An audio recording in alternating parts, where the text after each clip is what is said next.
game. Coach, Wade didn't come from no championship. But what I'm saying, Coach, my point of Wade hadn't been. He haven't even been coaching long enough. Well, Coach, my point of it is, if you go to a valley and you go just like with Vincent Brown, and you go one, that kills your career. If I'm Teddy Keaton, I'm not coaching at Valley. If I'm Teddy Keaton, I'm not coaching at Norfolk State or even at Delaware State, because I know I'm a better level coach than that. I'm waiting for X school to open up that has the ability to be a winner. Let me head coaching. Let me say this: head coaching jobs are too. They don't come every day, coach. So whether it's Valley or Tupelo, Mississippi, if I get opportunity to be able to choose a head coach, and I got a position, man, you won't believe. Hell, look at these guys. Look at Vic and Deshaun Jackson. They took them. It ain't a problem. It ain't a problem finding a coach. It's just that you got to find a coach that's the right fit of where I am in my program. Well, Delaware State is a losing program, and they need somebody that, to me, with some experience, that's been around the block, to know what winning looks like, what it smells like, and what it is. That's Coach, all I'm saying. Wait, Rocky, hold on one second. I want to address that. Coach, a lot of people have texted me this. They want you to clarify, does the guy actually have to have HBCU coaching experience, or are you just talking about a black coach that has coaching experience? I'm talking about a coach, and preferably an African-American coach that have had coaching experience and that have either been the head coach in winning a championship game or have been on several championship programs. So it doesn't have to be HBCU. It could be any level, but it could be. You guys know I prefer HBCU guys in HBCU schools, but in Delaware State, I would go out and try to get me a guy who have been or have won championships. Okay. Who have been in the program, I had to clear that up. not turn around. Let's go over this last hire, because I think this last hire was the most notable hire of the entire cycle so far, right? Which was Mike Vick. I was super excited when Mike Vick was hired. I was disappointed when I saw the initial press conference, because I didn't think they put enough into it considering the magnitude of the hire. But all in all, I was able to give it a B+ just by sheer fit and excitement. It was able to give a B+. Mr. Campbell, you gave it a B. Share your B, and then we go to Coach. Coach gave it a C-. Well, I'm gonna tell you something. I had just the presentation and the overall. I just think Michael Vick was not prepared, and that is a red flag to me. I just didn't feel that he was prepared. I don't think he just knew certain things about the school just yet. I think he's going to be able to recruit again, because in that area, I think that's going to mean a lot. I think what really is going to help him, I think the alumni are going to be super energized. And I think, see, one thing about it, man, and I, as somebody who saw alumni be energized and not be energized, I've been on both sides of it in multiple schools. When you got an energized alumni, they will run through what we literally was going to pay Willie Simmons $500,000+ to be our coach, because we were so excited. Think about that, okay? Willie Simmons, without blinking, we were going to get that man $500,000. So you can't tell me it's not possible. So my point of it is with Michael Vick, and the thing that I think they're missing a boat, and again, we'll see when the school year starts. But to me, when you have Michael Vick and his family, man, that should have been Christmas cards going out to anybody that's giving over $1,000 to Norfolk State. Merry Christmas from the Vicks. Here go a QR code to send me $700. You know what I mean? Those are the things that I don't feel that they've got that together. So I don't think that's going to be I think I haven't heard a lot about who's going to be on this coaching staff. I've been calling people. I know a lot of people in that area. I had one person, unfortunately, he couldn't come on tonight, that knows intimately those guys. So again, I can just give a B. I think the excitement from the alumni is going to be there, but I think just overall, when you look at the guys that got A's and even, like I said, with Gibbs, I think they're just a better fit overall from the coaching standpoint. All right, Coach Cole, you can give your critique. I think this is the same thing with Deshaun Jackson. The reason why I gave Michael Vick a C- is because he is from Norfolk. He is from that area. He can identify with people around there, but he's not an alumni of Norfolk. I think that he has a better opportunity to maybe steal a player or two from some of the schools there, but he's recruiting against some of the best. I mean, you got Chennis Berry right there, you got Trey Oliver right there, you got Hampton right there. So he's going to have his hands full. God, and let me tell you something, and this is coming from the heart. Man, if you ain't walked them streets of HBCU and sat in them dorms, and you don't have a piece of skin in the game, man, I would stand on Mount Everest and talk about HBCU. And I think as a leader and as somebody in those positions, if you don't have that awareness, if you don't feel that way strongly about representing the HBCU and really know what it is coming from them, there's always different recruiting tactics. One of my recruiting tactics, and again, it ain't about me, was trying to get an 18-year-old and his mother, when I get his mother shaking her head, yeah, because what I talk to him about is, man, don't think about the here and now. Let's think about when you finish from here. And what you're going to be able to do, and we're going to be able to deal with people. And what you're going to find out is how great you are on the inside of coming here. You know who you are. You know when you go outside and you're going to compete.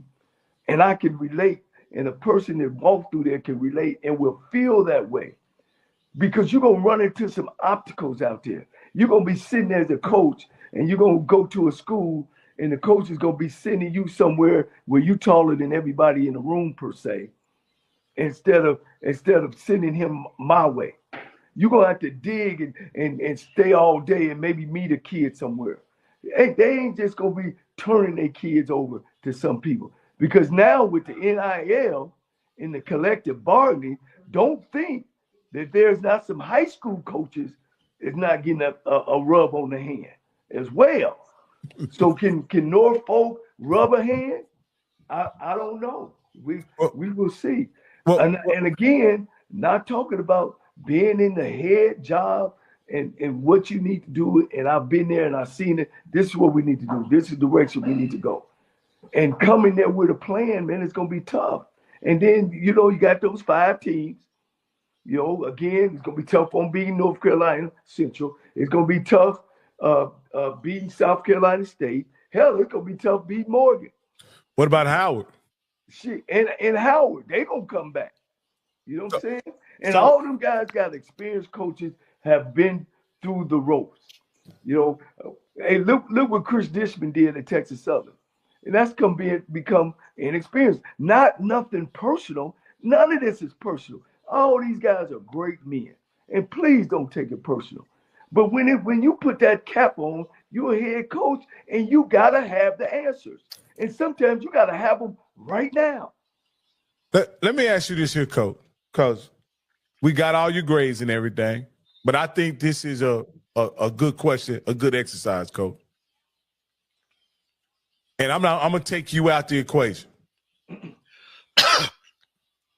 Your protege, or a guy we just hired, Quinton Morgan, you can put him in any one of these jobs and you want him to succeed. Which one of these jobs would you put Quinton Morgan in? Coach, I think he's been a head coach long enough to be in all of them. No. That's not what I'm saying. Which one of these jobs is the best job, Coach? That I think he would do well in? Yeah. Shit, Coach, I think he would do well in all of them. Coach, I didn't want to ask you this, Coach. If you had to choose, if someone gave you one of these jobs, you could choose any one of them. Which one would you choose? Oh, you're saying the schools. Yes. And which one would say that again, Coach? I got it. If you could choose which one of these jobs is the best job for a coach? I would say for a coach's career, I would say North Carolina A&T, and this is why. They play on both sides. They play HBCU schools and they play PWIs. And most coaches want to go up and have this will give you a better avenue to be able to break through and go work at a PWI school and go on with your career. You know what I mean? Working now in North Carolina A&T was like working at Tennessee State. A lot of those guys in the OVC and in the Big South Conference and stuff, they win those conferences and then they go on to a next Division 1A school probably. And that's the only way, that would be the only time you have that great opportunity to. You can win a whole bunch of SWAC championships at PV, you ain't going nowhere. You can win a whole bunch of championships at Alabama A&M, the chances are it's slim to none. You know, and I'm talking about numbers. I'm not guessing. In the last, my 40 years in the SWAC and then in MEAC, how many coaches we have now have gone on and left as a head coach from a SWAC school and went on and got a job at a Division 1A school? There's only been 3, right, Coach Campbell? Yeah. There only been 3, and then of course now we got the guy that just left Florida A&M and Duke, and his plan is actually working out. Now he's at FIAU. So I mean, in 40 years, y'all tell me which one of these schools that if that's your attention, to go work at a school. I was just saying, I just wanted to know which one of these jobs is the best job from your perspective. You know, from your perspective. Well, see, I got a different perspective because I'm an HBCU guy. I would take Prairie View. Okay. Because I like Texas football, Houston, close to my family, close to my kids. You know what I mean? And they got the potential. Great stadium, great fan base. I would take it hands down. So, Campbell, as a HBCU fan, what is your perception of which one of these jobs is the best job? I'm going to keep saying this. Them boys is running on half empty, and they went to 2 SWAC championship games, and that's Prairie View. Okay? Think about that. In the Dion era, we've had 4 Celebration Bowls.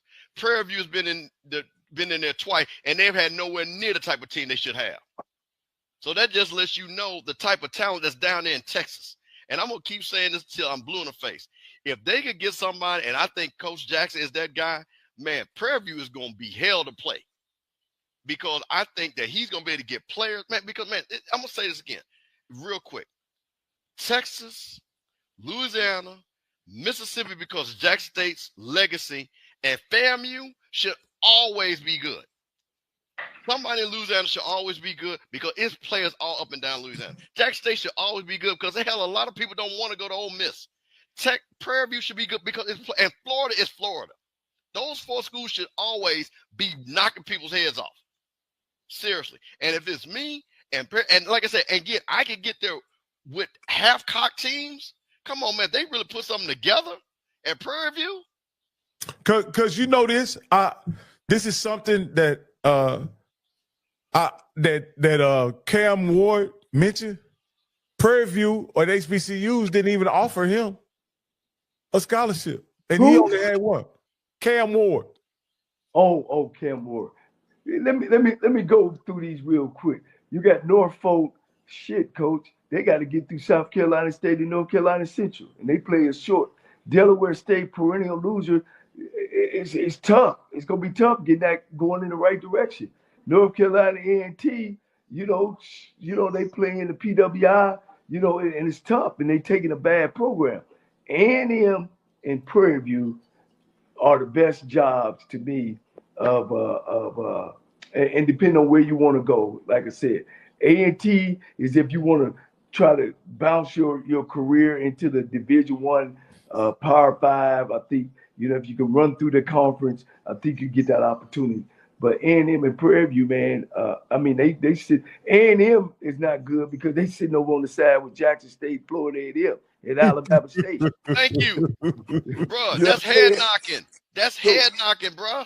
Yeah. So Prairie View, man, is the job. Yeah. Yeah. You got the last two HBCU national champions that's sitting up there, and you got Alabama State that is always going to be. And I'm going to say this again. I had a conversation with somebody today.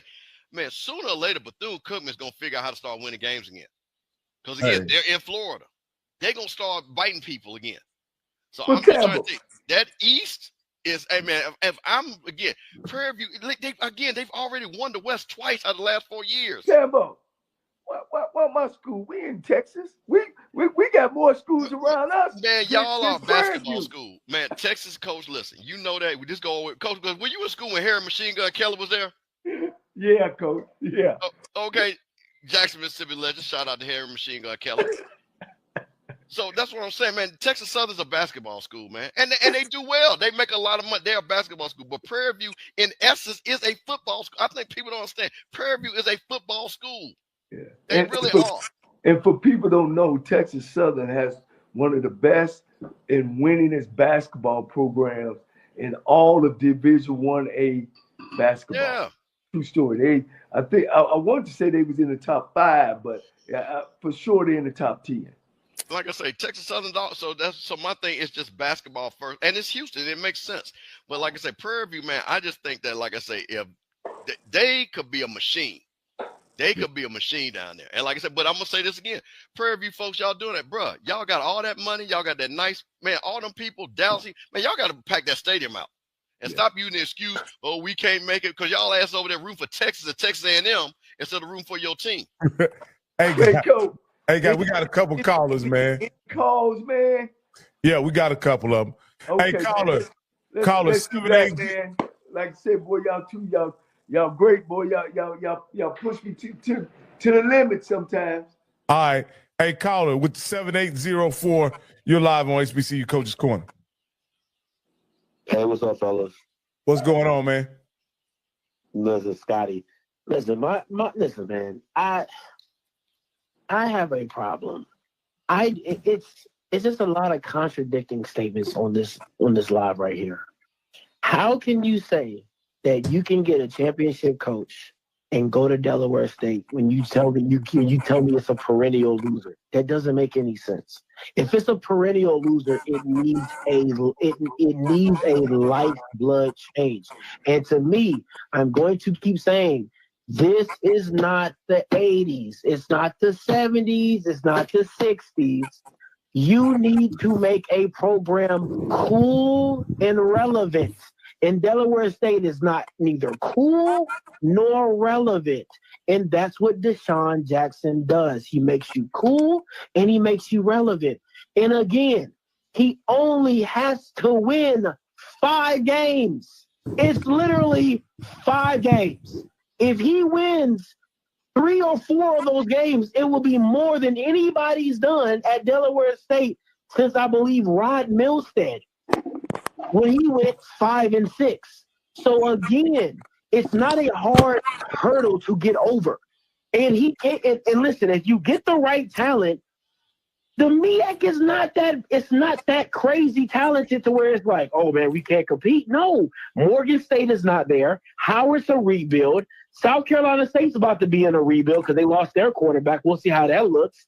And then NCCU is the only perennial program that you can be like, you know what, year in, year out, they're going to be solid. They're going to be decent. So and Norfolk's in a rebuild with Vic. So everything is up for grabs. And if you get the right quarterback, you get the right talent in there, you're good. And again, he doesn't have to know it all. He just has to know what he don't know. As long as he knows what he doesn't know and he hires people around him, he can be successful. I think what's crazy to me is I think that I'm not giving any credence to knowing your craft. I'm not. But last time I checked, half of the battle is getting Jimmy's and Joe's. Rocky, am I crazy? No. You ain't crazy, Scotty. You just don't know what you're talking about because you never put on a hat nor a whistle. If half the battle is Jimmy, you've never been in the trenches. You've always been in the booth. You go by what you see. I don't care about being in the trenches. Like a fan. You talking to the wrong guy. You trying to tell me about my profession. And if I sit and listen to you tell me about my profession, then I ain't nobody. I'm a championship. I'm not telling you not. I've been in the trenches. And I have an opinion. And even though you've sat in the seat and we've given you credence for sitting in the seat, you aren't sitting in the seat currently. And you're not in this decade. And you're not in this era. So at the end of the day, there are things that change. I do believe in a lot of things that you say when it comes to understanding but there is a different way of recruiting. It does not change my knowledge. In my history, it doesn't change. Nobody's telling you that. Okay, you said Chris Dishman. I'll go back to that example. You said Chris Dishman. Well, he's been the only one to be praised in the last 11 years. And what are you saying? And what? That's a fact. That's what I'm saying. What does that mean? Did he win a championship? You said Chris Dishman didn't know what he was doing. He's been the most competitive I've seen at Texas Southern in over 10, 11 years because he's beat his rival. I didn't say he don't know what he's doing. With his lack of experience, he made a bad call or didn't make the right call that cost him the game. I didn't say that he ain't no good. It's just because of his experience. And if you had the experience, which these two guys don't, these celebrity guys, they're going to make those He's going on 2-point conversions and lost games. What are we talking about? Coaches have experience and make bad calls all the time. Is that not true? People look back at Dawson Odom. That's true, right? So that's true, why would you do that? So why would you think that a guy has no experience is going to be successful? Because I've seen guys in HBCU with experience be ass. That's why, coach. I've seen that with my own 2 eyes. See, Eric Dooley. See, you're one of those guys. I've seen Eric Dooley be ass. I've seen Dawson Odom go to Norfolk and not be good. I've seen these coaches go from one position to another and not be good. But so Scotty, again, all of them. That's Scotty. You're saying what I'm saying. There's only about 25%, 30% of coaches that's going to win. Just go back and look. They go over here and win. They go over here and win. They go in over here and win, right? That's on all levels, not just in the SWAC. The problem is when guys like you come into the HBCU realm, you guys want to judge us on a different level. All coaches make mistakes. All of them. So why in the hell would you think to hire somebody with no experience that's going to come in and be successful? Can I ask that, Coach?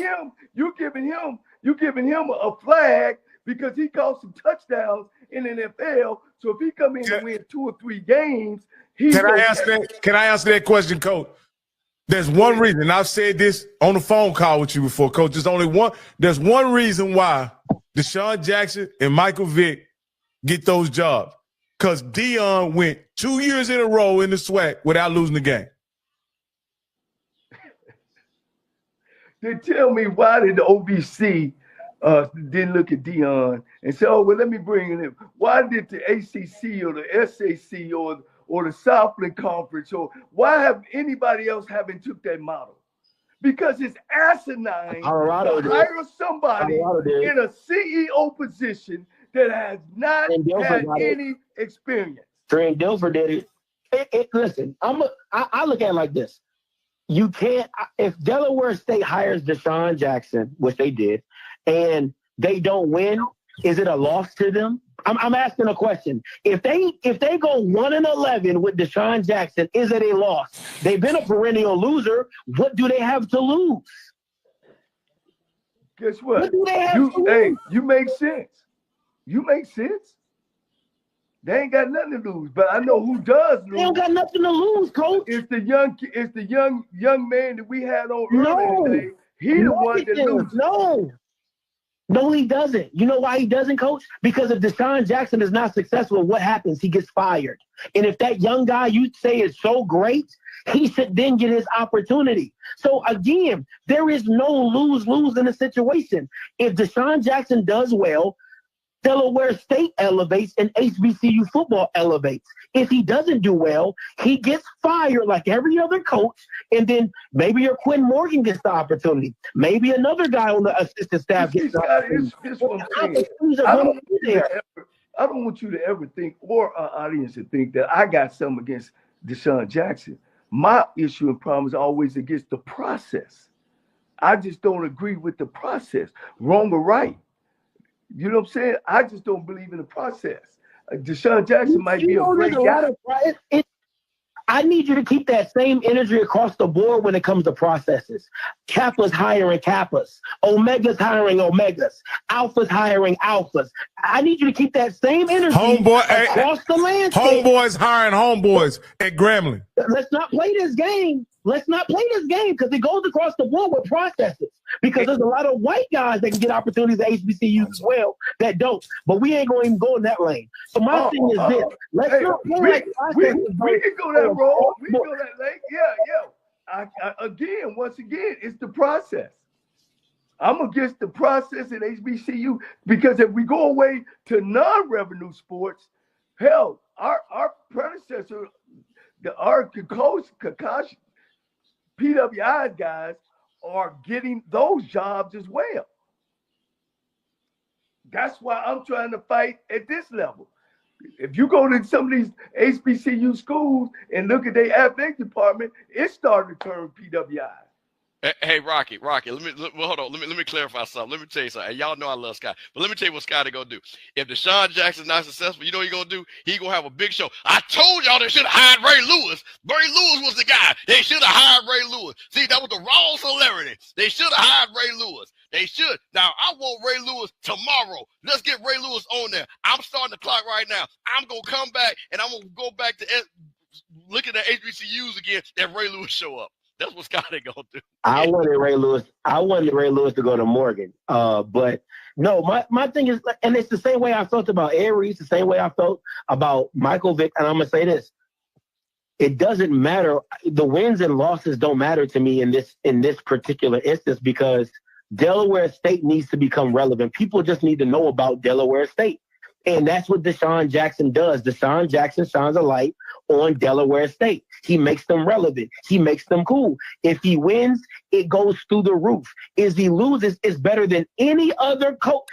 What Lee Hall did at Delaware State, if Deshaun Jackson does the same thing, they make more money, they get more publicity, and they still go 1-11. So it's a benefit to the school. So I do not understand it. I just don't get it. Scott, and if let me ask you this, Scotty. Let me ask you this, Scotty. Where are you getting your numbers from? Because my numbers in my information don't say that. It don't, and it doesn't say that about Tennessee State with Eddie George. It doesn't say that. Where are you getting your numbers from? That's automatic. So Tennessee State didn't get a hike in viewership because Eddie George was there? I'm waiting. I just asked you. So Tennessee State didn't get a hike in viewership because Eddie George was there? A hike in what now? Viewership. A hike in viewership. Visibility. Do you know how many people was at the game, the championship game? I was there. I didn't ask you about attendance. That's the HBCU thing. I'm not asking you about attendance. I'm asking you about eyeballs. I'm not sure. They wasn't on television as much. What were we talking about? Did they make money? Was hard money coming from them getting viewerships? I mean, the eyes matter, do they not? Eyeballs matter. When have they not? No, only money matters. Everybody talks about ratings for the Celebration Bowl. Everybody talks about ratings for a SWAC championship. Everybody talks about ratings for a classic. So what are we talking about? Do eyeballs not matter? No, not if they're not making money. Not if they're not making money. What are you saying? They were on television, ESPN. So let me ask you this here, Coach Cole, because this is the point I wanted to bring up. If LC Cole is one of four teams left, one of four teams that ties for the Big South OVC championship, does LC Cole get a bid in the tournament? Do the bid. Well, you know he went to two. No. What I was just saying, if he's one of four, so there were 4 teams tied for the championship. Well, you know they got a tie-breaking rule. No. They were fourth. They would be, you consider them 4. Coach, I've never. Anytime we came in a tie, it's always been a tie-breaker rule from the conference. But my point is, I don't think they chose Tennessee State from Eddie George. They got an at-large. They got an at-large bid, Coach. Would they get an at-large bid if LC Cole was the coach? Coach, I can't answer that. I can't answer that. I don't have enough information. No, I can't, because ain't no name behind it. It's Eddie George. Eddie George. EG. Well, you know I'm gonna do my research. You know I'm gonna do my research, and I'm gonna come back and I'm gonna let y'all know that didn't happen. No. What I'm saying is, Coach, they lost to a team that they tied with that was left out. Yeah, I know, Coach. I know it's once again, it's a tie-breaking process that every conference has. And it does not have anything to do with who is the head coach. That's what I'm saying. No, it's either who you played against, who you beat by a certain number. It's a process, guys. And I'll find that process and I'll bring it back to the show of how Scotty, they chose Tennessee State. Scotty, he leave Rocky? No, he's here. Okay, hey, listen. No, I'm here. Okay, that's what. Sometime in the next couple of weeks, we got to have an old head, new head summit, man. We got to bring this together, man. We got too many people asking for it. I'm gonna talk to you offline about it. It'll be box office because we got to have it, man. We got to have it. Yeah. It's listen, man. At the end of the day, I keep saying this: if you don't innovate, you will die. And I feel like right now, like Coach Cole is like Blockbuster and I'm Netflix. Okay, Blockbuster worked when it worked, it worked. When Blockbuster was hot, it was hot. Everybody came in, got some kicks, you know what I'm saying?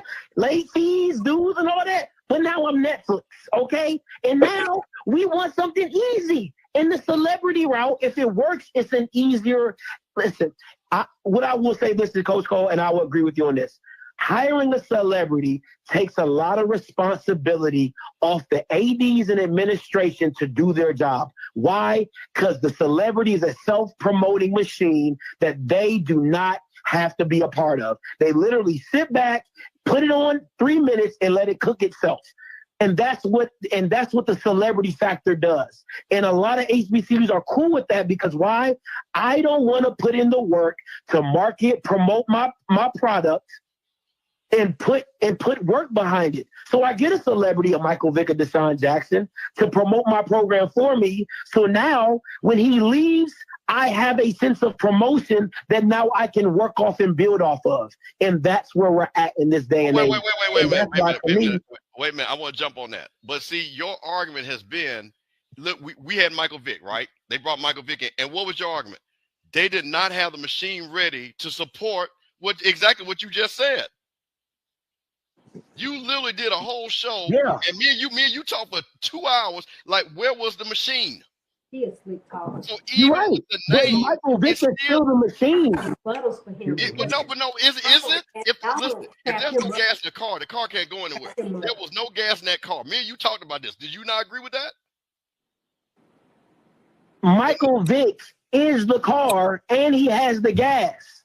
I'm talking about I'm asking you a question. Because you did a whole show about you were upset about what they did not have ready to go. You did a show. So I'm asking you the question. Were you upset about that? Okay, let me answer your question. Because I get your analogy, but I think it's off just a bit. Michael Vick is the engine. Michael Vick is the car. Michael Vick is the gas. They don't know how to maintain the car. They don't know how to do maintenance on the car, but the car itself can drive. Michael Vick is going to drive itself. It's Michael Vick. What they don't know how to manage the tires. They don't know when to do the oil change. They don't know how to put the windshield wiper fluid in it. They don't know how to maintain the car. Can I explain the analogy? I think they know how to maintain a car, but Vic is a rocket ship. Man, now you got what are y'all smoking, man? Man, what the hell are y'all? Vic is the space shuttle, coach. He's not just a car. He's a space shuttle. He's a bona fide sports icon superstar. Concert and they can sing. I would say, yeah, let's go. Man, we're talking about coaching football. We're talking about developing young people. And at the end of the day, we're talking about winning. Not astronauts, Rocky. Winning. We're talking about no astronauts. Coach, please. Coach, I'm going to tell you this here, Coach. Broderick Forbes, Clarence McKinney, what's the other guy at Alabama A&M? That was Connell Maynard. Connell Maynard, the guy before at Alabama State. All them could have ended this experiment. Willie Simmons, all of them could have ended this experiment, but they didn't. Yeah, if they beat Deion, it's not even a conversation. Yeah, it's not even a conversation. If Willie beats Deion 1 year in the OBC, it's not a conversation. Because none of you guys have answered this for me. Why is this model only in HBCU? Why y'all think it'll work in HBCU, and why y'all don't think the other schools at the other schools level? Let me finish.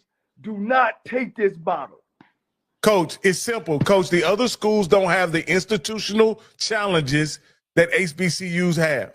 Coach, do y'all understand that HBCU school? Don't let it fool you.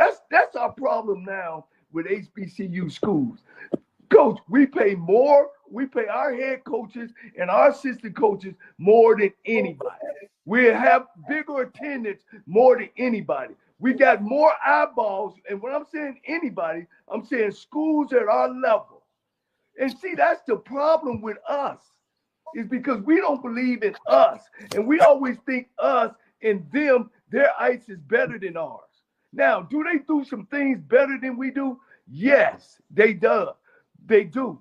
But look at the Celebration Bowl. The Celebration Bowl is one of the top attended bowls in the nation. Now, does that mean that a celebrity needs to come in and take over? No. It just means that we need to do better and be better and hire people in the right places who has experience, who has done it, who has seen it and touched it. Hey, we're Coach, going out and getting somebody to come in and make us famous. We are famous. And as far as talking about HBCUs is going to die, man, we were here before, back in 1800s, and we're going to be here when all of us is gone. That's bullcrap. The SWAC is going to be reigning the SWAC conference just like any other conference. Hey, Coach, we got a couple callers and then we're going to get out of here. 8310. 8310.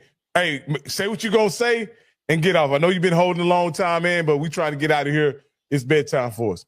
Go ahead, 8310. No problem. Can y'all hear me? Yeah, we hear you just fine, man. Hey, this is Lionel with PV versus everybody.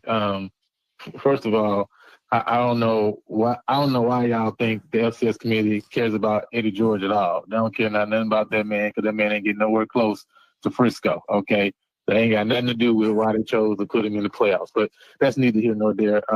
Obviously, mainly calling about the from the press conference today. The energy is honestly crazy.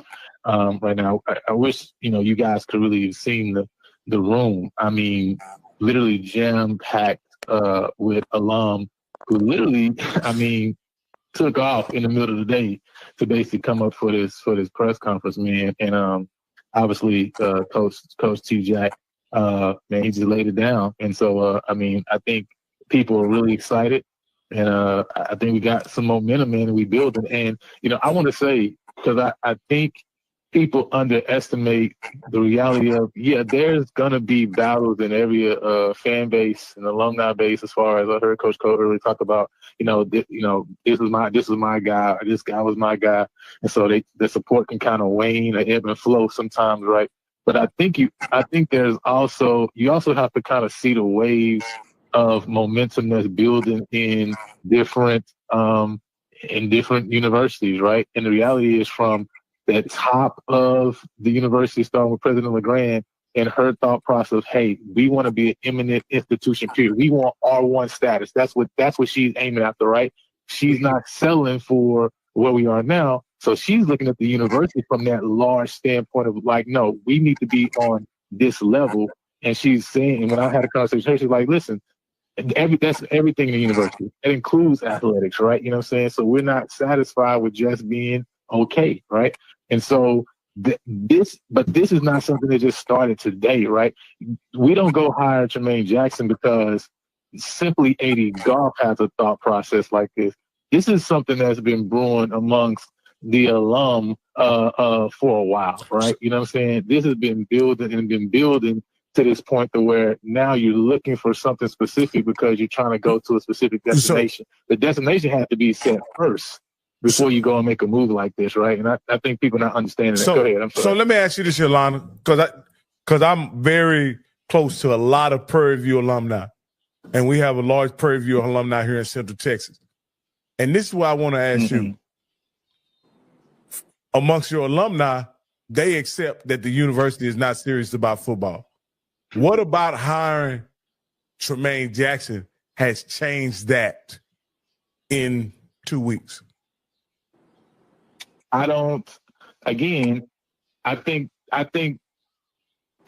with your perception, first of all, right? So it's like the question is incorrectly framed in the first place, because I think that's a complete misalignment. You know what I mean? I think there's a large contingent of alums that really do care about athletics, that really do care about No, I say the perception is the school is not serious about football. That's what my point. The perception is the school is not serious about football. Okay, well, yeah, when you talk about from a university standpoint, right, and I think that's why Coach T. Jackson was talking about alignment, right, because president from before, her focus was really definitely academic-based, right? She kind of let the athletic department kind of do what it does, right, on the side. It was clear that President LeGrand, when she came in, she recognized, right, and her background is obviously in, you know what I'm saying, in growing, right, student bases, right, you know, even previous stock she's been at, she understands the importance of what athletics does for that, right, you know what I'm saying? So she came in with a mindset that this has to be a key part of what we're trying to do and where we're trying to grow, right? She has a desire to grow the student base, right? You know, we want to be one of the largest HBCUs, period, right? You know what I'm saying? Talking about up there with like A&T as far as numbers, et cetera. So she understands that, right? So her alignment to that is evident, and even in the money and the resources that she has redistributed to even the football program right now to say, hey, we want to make sure that you got even support staff and things around you that hey, you're gonna be good. Hey, my buddy, can you bring it to the end, man? We need to get another call and we'll discuss it. You know what you're saying, or can you get it to the point? Yeah. I don't mean to cut you. Yeah, no problem. Yeah, I was just making a point that this is not something that just happens overnight. I think that's a thought process that this hire, maybe 80 Golf, he wants this thing. I agree with that. But there's a reason that those things come to pass. It's because this has been brewing for a while. This is just start overnight with the alum feeling like, hey, this is where we should be. We're not where we should be. And this is what we want, right? We don't want to be second, third fiddle, right? We want to be one of the best FCS programs in the nation, right? That's not something that's just started today. You get what I'm saying? So that's all I was saying. At the end of the day, we got the numbers, right? You know what I'm saying? And with the alumni base over 80,000, that's not even, I mean, how many HBCUs have more than 80,000 graduates, right? You know what I'm saying? So the numbers are there to be able to do some of the things that we're seeking to do. It's just the alignment and putting things together. So anyway, all right. I'll let y'all go. I appreciate it. It's our last one, man. Hey, caller with 8182, you're live on HBCU Coaches Corner. Please make it quick. This is Coach Green right here, man. Hey, what's up, Coach Green? It's gonna be quick. I'm good. It's gonna be quick. There's a couple of things that y'all was wrong about, Coach Cole was wrong about. In the NBA, they hired a couple of coaches that didn't have no experience. Then in college, Ed McCaffrey was a head coach. What school, Coach? What school? Coach Green, what school? It was Northern Colorado. Northern Colorado. They did that. And Trent Diffel came straight out of high school, and he's at UAPB. North Texas tried to make a splash hire, and they hired Coach Dodd out of high school. And all his experience was just strictly high school. And they did it. It didn't work out for them, but they made a splash hire. That was a splash hire when they did it. And as far as the NBA, you had Steve Nash. You got right now. I'm gonna say this, Green. They were coaches. Whether it was in high school or not, they were coaches. And they've sat in that seat before. So, and then look what's happening with Trent Diffel. Because he don't have experience, he's struggling at UAB. So, I mean, what are we saying? But he coached high school. So yes. And he won a state title. Yes. Okay. Coach Sanders won a state title in high school, went on to Miles College and won a championship there. He's had experience. Deshaun Jackson was an offensive coordinator at a high school. And that high school was winning. So, Coach Reed, so in your opinion, that is enough. That experience. 1 year. An actual coach. You're a coach. So you think that is enough for him 1 to be year. a head coach at a high level HBCU? Because this is the high level we play in. FCS. So you believe that is enough? So it works out for some people. It don't work out for everybody. It works out for some. Okay. All right, Coach Green. It worked out for some. So it worked out for Dion because he ain't coached high school that long, but it worked out for him. I'm gonna say this again, and I'm gonna listen. If this is 2025, if Man, any one of you son of a guns do not mention, listen, no, we're gonna do a no Dion zone here. I don't want to. Dion is one. All right, no Dion. Dion is one of one. I give you Eddie George. Yeah, because like I say, because I'm gonna say it on the flip side. Dion did that and still ain't won a bowl game yet, so that don't mean nothing. Win a championship. Keep it moving, man. I'm not gonna let y'all have that. Hey, well, come on, Rocky, next call. Eddie George. Hey, I did, Coach Green. We finna wrap it up, man. We got it. It's bedtime, baby. Hey, Rocky, let me say something real quick. I want to get to Lionel's point. First of all, shout out to Lionel and those young brothers, man. That brother's really trying to push the PV agenda. He was there. He asked a great question. The old heads were there. We got to pass the baton to these young guys, him and Josh over there, Central. But the thing about it, there has got to be some alignment with the thought process of everybody. So I'm going to say this, and this is what has bothered me with this whole discussion. I think this is a great discussion, but I don't know if we actually know what we want from an HBCU community. Coach Cole is saying one thing. You got Scotty saying another thing. You got people. Me, I think I'm more in the middle. I think Rocky, you and I kind of in the middle. Yeah. But I think the discussion, that's what I'm saying. I would like to see what is our overall goal. Because to me, in the end, as Coach said, you got to be a winner. You got to be a winner. Because no matter what anybody said, when you win, because all I know is Jack State is printing out 1 million T-shirts that they about to sell and make money. Because they won. We should have did the same thing, and we missed the boat on that. When you win, people will donate money. Those people at Prairie View were excited, and why, like I say, Lionel said they took off because they feel there's a chance for them to win. Because they're in Texas. They work with other people from SWAC schools. They don't want to get trashed on all the time. It's the same thing. I know Jack State people. Jack State people call me all the time. I don't like that. So it's the pride of my university where we want us to win. So the bottom line is this. And Coach Cole, I'm going to ask you this. Do you think there's any way that there is a middle ground for a coach that, again, that played in the NFL, because these guys are NFL players, that they can be successful? What do they? So my question, what does Deshaun Jackson and Michael Vick need to do to be successful? Well, Coach, man, you know, I can't even say that because they're being really put in a situation that's not real. It's not a good situation for them. You know what I'm saying? You're putting this guy in a situation, and you're putting this pressure on him that you got to raise money, and then you got to develop young folks, which they have most time don't have no experience at. You got to come in and coach a football team, which they don't have no experience of doing that. It's a difference, man, It's a difference but being in a seat in the classroom than sitting up at the front as a teacher. You know, you're asking a pupil to now teach the class. You know, and you don't have experience. You're trying to take a freshman kid and put him in front of seniors. You know, and it just don't happen. I think the situation you're putting them in is a bad situation. And furthermore, as an HBCU guy myself and been around, we don't need that. We don't need that to be who we are. We're not going anywhere. We got to be proud and loud of what we have.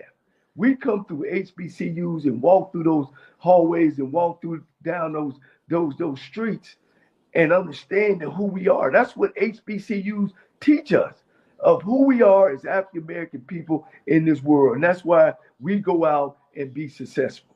We don't need that. We need things start from the top. We're talking from the bottom. We're saying, let's get the bottom straight and then we're going to be okay. No, everything starts at the top. And I've told you guys, all these fundraising things that we think is going to go on and going to happen because we got a guy with a famous name, if they're not in place, it ain't going to happen. And especially at the end of the day, Bishop, you got to win. Well, Coach, That's a human life. That if I buy something new, human nature, I buy something new shoes, I'm going to take care of them shoes. Ain't no different. We got Vic in here. We got Deshaun. Oh, man, rah. Once them shoes start getting old, we're going to throw them in the. Once some coaches come in here and don't be successful, you're going to be even worse off than where you were. But, Coach, I'm going to make this last point, Rocky, and I'm not trying to belabor this, but this goes back to my connection. Coach, you know you could make how much money you could make if you would sit down with a Deshaun Jack and consult him and say, hey, listen, I've been a championship coach. You're coming in this. Let me consult you. Same thing with Michael Vick. Maybe that might be your way to me making $200,000. Did you ever think? No, seriously. Because you know what it takes, right? Let's go to Scotty's point. You know what it takes, but there is the rocket fuel. Rocky's analogy, Scotty's analogy, stuff like that. And you went to Deshaun Jackson and say, listen, let me tell you something. Walking in this door, I'm going to tell you how to do this thing. You will be amazed how successful people like that, because there are a lot of people that have talent but don't have experience. And then they bring in somebody with experience that whisper in there and say, go left, go right. And you never even see them. I've done that for a lot of people. They call me and say, hey, Mr. Campbell, I'm trying to do this. I'm trying to make some money. And I'm going like, do this, go right, go left. And so that's the thing about, I think that's where your opportunity is at, Coach. Well, maybe instead of saying, hey, Michael Vick, maybe we need to get Michael Vick on the phone and say, hey, listen, man, I know what you're trying to go through. Here are the ropes to, hey, to my FAMU people, ropes to skip, ropes to know.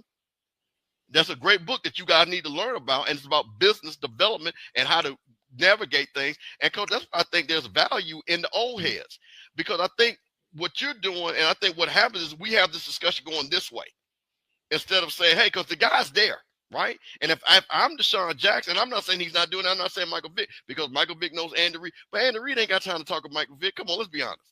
Let's be honest. He doesn't. He's never going to be able to have the time like you would have.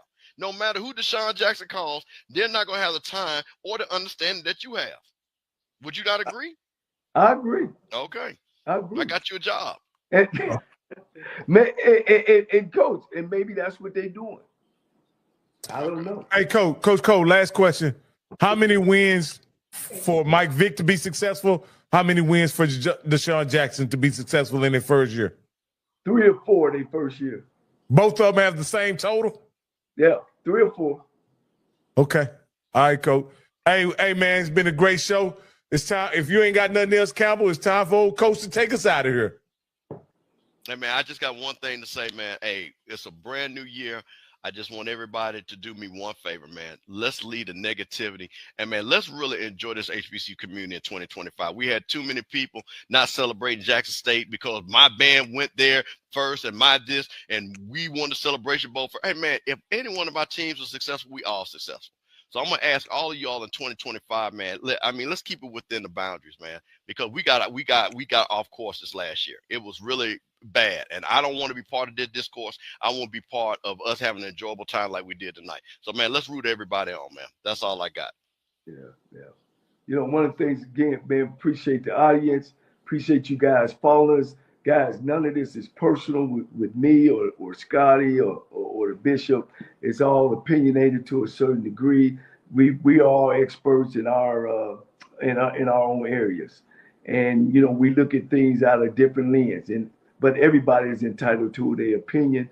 We take their opinion. I love Scotty. Scotty is going to always be a member of one of the people who actually started talking about HBCUs, you know, and he got a lot of people involved. And I think we're moving HBCUs in the right direction. This is not personal.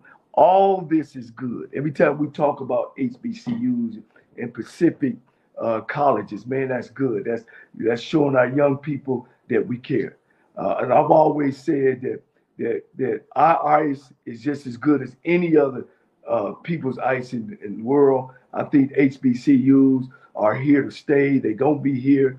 I think there's been some great people who have walked through the HBCUs, and it's for me. And I'm here to tell that story. I had a prominent coach who has a statue behind him shared that with me, and he told me, he said, "Cole, you the guy. We're passing you the baton to make sure that you tell the story." And I want to tell the story. I believe that you can't go anywhere unless you know where you came from. And it's about history. We can not forget our history. It's where we are now. HBCUs were made for African American people. I know there is a new time, but why the new time? Why we always got to be the ones who give up our jobs and give up our opportunities when other people are not giving up theirs?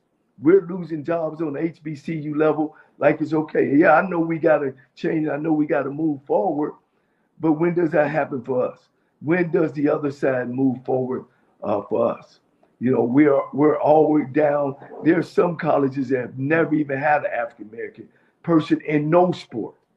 You know what I mean? Where we come in and we're blending and we're trying to do the right things, but the right things are not happening for us.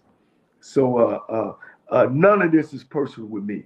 I'm gonna lay down tonight, man, and I'm gonna feel good because there's somebody out there that I've touched. There's somebody that's been on this cast that called in and touched me as well and making me who I am. I appreciate it. I'm here to tell a story about the HBCU. I'll get on top of the mountain and talk about historically Black colleges and universities. And most of the time, I'm talking from experience. I'm not talking about from what I guess or what I've seen. I'm talking about I've been in the fight. So I want to thank you guys. I know we're about to take on a new president. I look forward to that. It's a new year. Guys, man, when you feel yourself at the end of the rope, you tie a knot and you hold on tight because ain't nobody bad like you. Hey, my name is Danny Wilson and I won $500 on the lunch break with AJ Jones.